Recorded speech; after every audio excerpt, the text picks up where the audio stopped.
조합제TV 시청자 여러분 안녕하십니까. 9월 9일 오후 2시입니다. 문재인 정권이 추진하는 4.27 판문점 선언의 국회 비준 동의는 그 의미가 매우 중대합니다. 이것이 만약 통과가 된다면 대한민국은 1905년 을사늑약으로 일본의 식민지로 전락했던 것과 비슷한 상황이 전개될 가능성이 있습니다. 즉 대한민국이 국권을 상실하고 국민의 생명, 재산, 자유도 포기하고 김정은 학살자 밑으로 들어가는 그런 길이 될 가능성이 농후합니다. 북한에 대한 굴종, 북한 정권에 대한 퍼주기를 의무화하고 제도화하고 법제화하겠다는 겁니다. 이것은 국가의 주권의 일부를 적에게 갖다 바치겠다는 것하고 크게 다르지 않습니다. 따라서 이것을 저지하는 것은 국회의 몫만이 아닙니다. 국민의 의무입니다.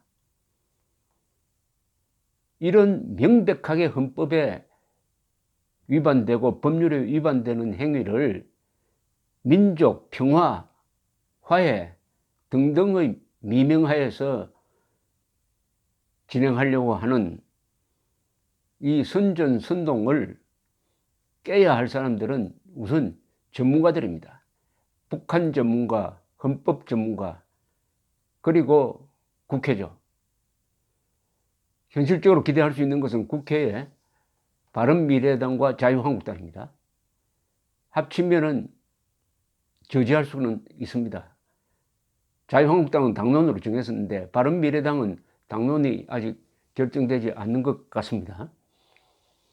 여론이 중요합니다. 중구난방으로 떠들어야 됩니다. 입 있는 사람은 입으로, 손 있는 사람은 글을 써서 이 의미가 가지는 엄청난 국가와 헌법에 대한 도전. 다행히 이럴 때마다 전문적 의견을 발표하고 또 그 의견이 아주 정확한 이동복 선생이 이런 글을 보내왔습니다. 헌법과 형법 및 국보법에 저촉되는 불법 문서인 판문점 선언은 국회의 동의 대상이 될 수 없다. 명확하게 규정했습니다. 헌법에 위반되고 형법에 저촉되고 국보법에 저촉되면 이건 범죄행위라는 이야기죠. 그렇게 주장하고 있습니다.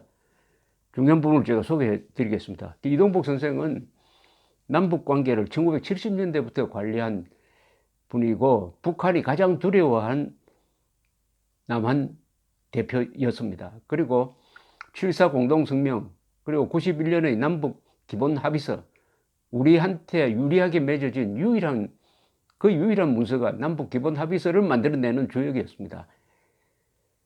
그러니까 이런 부분에 대한 발언을 할 권위와 경력이 있는 분이죠. 연세가 80대 초반이시지만 정력적으로 활동하고 계십니다.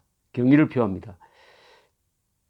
이분이 쓴 글은 이렇게 시작됩니다. 문재인 대통령이 지금 우격다짐으로 추진하고 있는 4.27 판문점 선언에 대한 국회의 비준 동의는 헌법의 명문조항을 위반하는 명백한 위헌 행위이다. 대한민국 헌법 제60조 1항에 국회의 비준 동의 대상 안건을 명문으로 명시해 놓고 있다. 즉 1. 상호 원조 또는 안전보장에 관한 조약, 2. 중요한 국제조직에 관한 조약, 3. 우호 통상 항해 조약, 4. 주권의 제약에 관한 조약, 5. 강화조약, 6. 국가나 국민에게 중대한 재정적 부담을 지우는 조약 또는 입법 사항에 관한 조약 등 7가지 사안을 명문으로 명시하여 이에 대해서는 국회가 체결 비준에 대한 동의권을 갖는다고 명문으로 규정하고 있는 것이다. 문 대통령이 지난 4월 27일 북한 독재자 김정은을 판문점에서 만난 자리에서 합의하여 발표한 소위 판문점 선언이 헌법에 명시된 이 7가지 국회의 비준 동의 대상 안건 가운데 과연 그 어느 것에 해당하는지를 우선 문 대통령 자신과 문 정권 및 집권 여당 더불어민주당에 물어보지 않을 수 없다. 그들은 소위 판문점 선언이 도대체 이들 7가지 비준 동의 대상 안건의 어느 것에 해당하는지는 물론이고 그보다도 원천적으로 판문점 선언을 어떤 안경을 쓰고 보면 이것이 조약에 해당되는 것인지에 대한 의견을 내놓고 이를 바탕으로 해서 소위 국회 비준 동의를 운운해야 하는 것이 아닌가 싶다. 조약이라 하는 것은 협정 또는 협약의 경우도 대동소이하지만 법률사전에 의하면은 국제법 주체 간의 국제법상의 법률 관계를 설정하기 위한 문서에 의한 명시적 합의를 말하는 것으로 되어 있다. 이 같은 사실은 정부 안팎에서 위로는 대통령으로부터 아래로는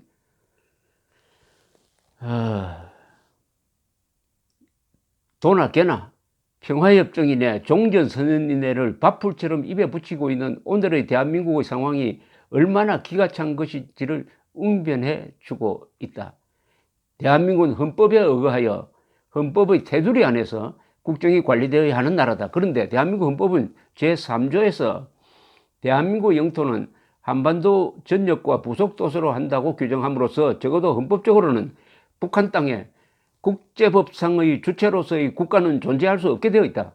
따라서 이 헌법 문제가 사전에 개정되는 방법 등으로 해결되지 않는 한 법적으로는 북한과 국가 대 국가의 차원에서 조약이나 협정 형태의 관계를 설정하는 것은 명명백백하게 헌법을 위반하는 위헌 행위가 되게 되어 있는 것이다.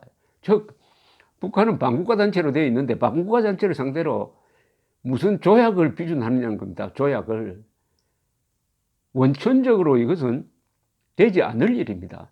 이것을 지적을 해야 되는데 우리나라에서 지금 정치하는 사람이 헌법을 무시합니다. 필요하면 헌법을 끌어들이고 헌법에 비추어 가지고 판문점 선언을 비준 동의해 줄 구석이 하나도 없습니다. 한다면은 이게 위헌입니다. 더구나 4.27 판문점 선언의 경우에는 보다 더 심각한 문제가 존재한다. 이 선언의 내용으로 볼 때 선언 자체는 물론 이 선언을 마중물로 하여 문재인 정권이 추진하고 있는 평화협정이 1973년 4월 30일 남북 월남과 미국 및 중국 사이에서 합의 발효된 베트남에서의 전쟁 종결과 평화 회복을 위한 파리 평화협정의 이란성 상생화로 태동하고 있다는 사실에 의문의 여지가 없다. 이 선언은 파리 평화협정과 마찬가지로 6.25 전쟁을 민족 해방전쟁으로 보는 시각에 입각하여 작성된 문건인 것이다. 즉, 이 판문점은 북한 주도로 만드는 것이고 그 목적은 대한민국 공산화에 있다는 겁니다. 그런데 그것을 국회 비준해가지고 비준 동의를 해가지고 헌법 위에 올려놓으면은 그 다음에는 월남처럼 공산화로 가게 된다 하는 경고를 하고 있는 것입니다. 엄중한 경고고 무시무시한 경고입니다. 이거. 이동복 선생은 이렇게 이야기합니다. 소위 판문점 선언은 국회의 비준 도상으로서의 법적 요건을 충족시키기는커녕 이 문제에 관해서는 율사들의 전문적 견해를 들어보아야 할 문제이기는 하지만 필자의 짧은 소견으로는 국헌문란에 의한 내란죄를 규정한 헌법 제81조에서 91조는 물론 형법 제92조의 외환유치죄를 인용한 국가보안법 제4조의 규정을 위반하는 위헌 불법 문건임에 틀림없어 보인다. 국회 비준 동의 대상이 되기는커녕 사법심사의 대상이 되어야 마땅한 범죄를 구성하는 문건인 것이다. 이 문건 자체가 범죄라는 겁니다. 저도 동의합니다. 거기에 북한의 대남 공작이 그냥 그대로 들어가 있고 대남 전략이 더구나 민족 경제의 균형 발전이라고 그래가지고 북한 노동당 정권 내 대한민국이 남북한이 경제가 같아지도록 유무상통 정신에 입각해가지고 퍼주기를 해야 된다는 퍼주기를 해야 할 의무를 대한민국에 지우는 이런 국고손실죄에 해당하는 엄청난 내용이 들어 있습니다. 그리고 헌법 제4조 자유민주적 기본질서에 입각한 평화적 통일을 자주통일로 바꿔치기 해버렸습니다. 헌법의 가장 중대한 문제를 다 위반하고 있으니까 이것은 범죄를 구성하는 문건이라는 이동복 선생의 말이 결코 지나친 말이 아닙니다. 만약 문재인 대통령과 그 정권이 진정 남북 관계의 건전한 발전에 대한 관심에서 남북 간에 이루어진 합의 문건 가운데 국회의 동의 대상이 될 수 있는 것을 찾고 있다면 그 후보가 되는 문건이 없는 것은 아니다. 그것은 1991년 12월 13일자로 남북 고위급 회담에서 합의 타결되고 남북 상방의 인준 절차를 거쳐서 1992년 2월 19일자로 공식 발효되었던 남북 사이의 화해와 불가침 및 교류 협력에 관한 합의서, 약칭 남북 기본 합의서다. 이 합의서는 체제와 내용 면에서 1972년 동수독 간에 체결되었던 동수독 기본조약에 비해 하나의 평화협정의 차원에서 훨씬 내실을 갖춘 것이었다.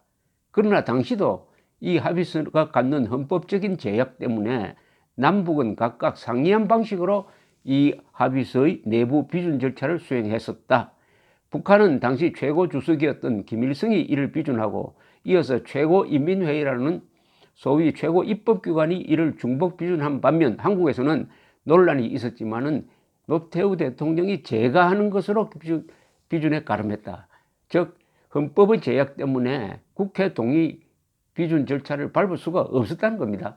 이것도 꽤 좋은 문서인데도, 법률적 문서인데도. 그런데 남북기본합의서보다는 훨씬 북한에 유리하고 헌법에도 맞지 않고 그야말로 법률적 문서로 볼 수 없는 완전히 선언적인 것을 그냥 법률로 비준 동의하겠다고 하는 것 자체가 이게 범죄를 구성한다, 이런 이야기입니다.